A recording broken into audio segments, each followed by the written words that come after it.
you do not have a Chili's close to you or you just trying to save some money, let me show you how to make their honey chipotle chicken crispers. Because baby, we got Chili's at home.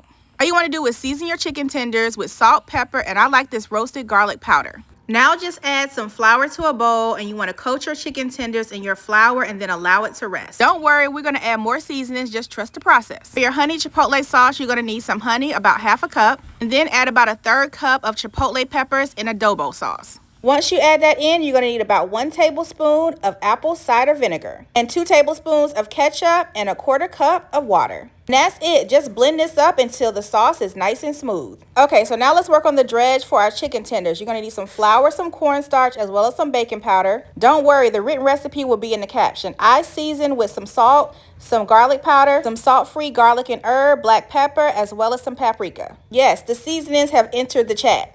Give everything a good mix until it's well combined. Now let's work on our wet mixture. The wet mixture is just going to be some buttermilk and a tablespoon of flour. Now grab your tenders that you coated in flour, salt, pepper, and garlic powder that have been resting, and you want to add them to your buttermilk. Dip them in the buttermilk and flour mixture, and now you want to dredge them into your seasoned flour. Add them to another wire rack and allow them to rest. While your chicken tenders are resting, just add your honey chipotle sauce to a saucepan and allow it to simmer. It should look a little bit like this. Now it's time to fry, baby, fry.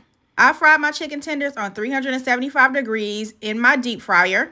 You can fry these in a cast iron skillet, but I decided to use my deep fryer. You want to make sure to fry them in batches. I normally don't do more than 4 at a time because if you fry too many at a time, it'll crowd the pan and bring down the temperature of your oil. Baby, look at these chicken tenders. They are cooked to perfection.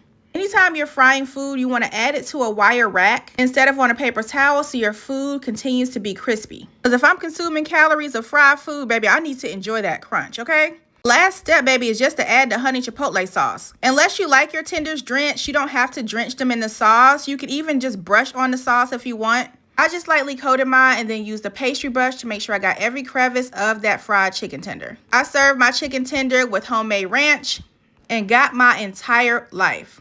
And baby, that's it. That's all. You have made the copycat version of Chili's honey chipotle chicken crispers. Baby, if you follow me, you already know that I already showed you how to make their Nashville hot mozzarella sticks back in 2024. Baby, the triple dipper is almost complete. Let me work on the sliders video and get back to y'all. Baby, football season is coming back next month, and these will be perfect to serve for game day. I share a lot of appetizer recipes, so make sure you subscribe and follow me spilling the sweet tea. These honey chipotle chicken crispers were a 10 out of 10, and definitely spilling the sweet tea approved.